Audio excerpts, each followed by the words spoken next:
दोस्तों नमस्कार। दोस्तों इस वीडियो के माध्यम से आज हम आपको 3 खबरें दिखाएंगे और तीनों ही खबरें महत्वपूर्ण हैं। सबसे पहले उन 3 खबरों की हेडिंग में आपको बताऊंगा और उसके बाद एक एक करके 3 खबरों को आपको विस्तृत से समझाने की कोशिश करूंगा। सबसे पहली खबर ये कि एक पिता ने पुलिस थाना में मुकदमा दर्ज करवाया है कि उसकी बेटी की बारात उसके घर आई और जब दूल्हा था उससे दहेज की मांग की उस परिवार से। जब उस बेटी का पिता दहेज नहीं दे पाया तो बारात वापस चली गई और इस पूरे मामले में उस पिता ने उस दूल्हे पर मामला ये दर्ज करवाया है कि उस सदमे में उसकी बेटी और उसका बेटा दोनों ने आत्महत्या कर ली और आत्महत्या करने पर मजबूर उस दूल्हे ने किया। दूसरी खबर की हेडिंग ये है कि एक सरकारी स्कूल में 12वीं पास करने वाली छात्रा को उसी के स्कूल के एक टीचर ने बुलाया। 2-3 महीने तक लगातार उसके साथ शारीरिक संबंध बनाए झांसा दे करके, जिससे वह छात्रा प्रेग्नेंट हो गई और उसका इलाज चल रहा है।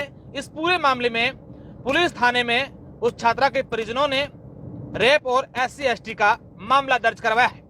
और तीसरी खबर, दिन दहाड़े एक युवक पर फायरिंग करने वाले आरोपी 20 घंटे से ज्यादा का समय बीत जाने के बावजूद भी पुलिस के हाथ खाली, वो पुलिस की गिरफ्त में नहीं आए। तो सबसे पहले खबर की शुरुआत करते हैं बाड़मेर जिले के रामसर क्षेत्र के सुवाड़ा की है, जो हमने आपको खबर बड़ी प्रमुखता से दिखाई थी कि किस तरीके से एक पिता के घर उसकी बेटी की बारात आती है। रात को 2-3 बजे बारात उनके घर पहुंचती है। दूल्हा बारात जो आता है शादी करने के लिए वो घर के अंदर भी जाता है, उसको घर के अंदर प्रवेश दिलाया जाता है, सब कुछ रीति रिवाज किए जाते हैं।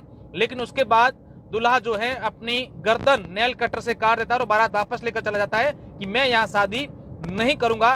कारण क्या थे इसको लेकर पुलिस जांच करेगी। लेकिन उस जो दुल्हन थी उसके पिता ने ये मामला दर्ज करवाया है कि दूल्हा जब हमारे घर आया तो उसने हमसे दहेज की मांग की, हम लोग गरीब हैं, इस बात को लेकर उसने हमसे शादी, मेरी बेटी से शादी नहीं की और बारात वापस चली गई। और इस सदमे में हमारी बेटी को हमने रीति रिवाज के अनुसार समाज के लोगों के कहने पर दूसरी जगह शादी करवाई और 5 दिन के भीतर जब मेरा बेटा मेरी बेटी के साथ उसके ससुराल गया हुआ था, वापस आया तो उसने पहले सुसाइड की और उसके 2 महीने बाद मेरी जो बेटी है अपने भाई की आत्महत्या के सदमे को नहीं सहन कर पाई और उसने भी आत्महत्या कर ली।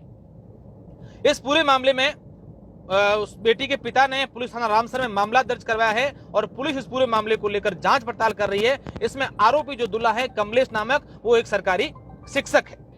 अब मैं दूसरी खबर को लेकर आपको बताऊंगा कि बाड़मेर जिले के धनाऊ थाना क्षेत्र की एक छात्रा के साथ रेप होता है और उसके बाद वो प्रेग्नेंट हो जाती है और उसका जो इलाज है वो बाड़मेर के जिला अस्पताल में चल रहा है।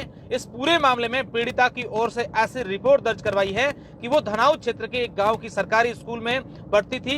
12वीं पास उसने इसी साल यानी 2023 में की है और उसी की स्कूल में एक शिक्षक बालाराम जो उसके घर के पास ही था और सबसे पहले उससे उसकी परिचित हुआ और उसके बाद 2 महीने पहले उसने उसके एक छोटी स्कूल है वहां बुलाया, उसके साथ रेप किया। उसके बाद अलग अलग झांसे देकर के वो रेप करता रहा, जिससे वो प्रेग्नेंट हो गई और उसके बाद उस शिक्षक ने उस छात्रा को टेबलेट ला करके दी, जिससे उसकी तबीयत खराब हो गई। जब छात्रा ने उनके परिजनों को बताया कि मेरे पेट में दर्द हो रहा है, जब अस्पताल लेकर आए तब पूरी बात समझ में आई, पूरी बात सामने आई और इसको लेकर पुलिस जो है वो जांच पड़ताल कर रही है।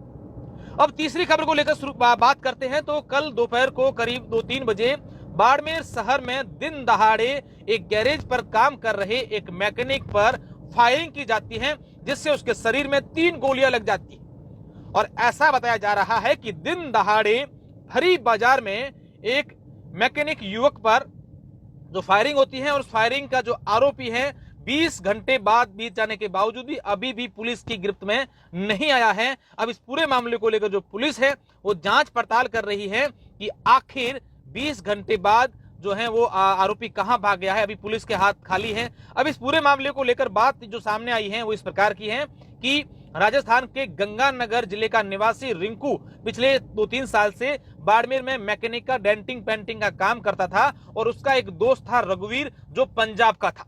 और रघुवीर, बड़ी बात देखिए कि रघुवीर पिछले 2-3 साल से बाड़मेर में अवैध मादक पदार्थ बेचने का काम करता था, MD और स्मैक जो बेचने का काम करता था और पुलिस को भनक ही नहीं थी। उसका दूसरा बाड़मेर में कोई काम नहीं था, वो यही काम यहाँ पर रह करके करता था।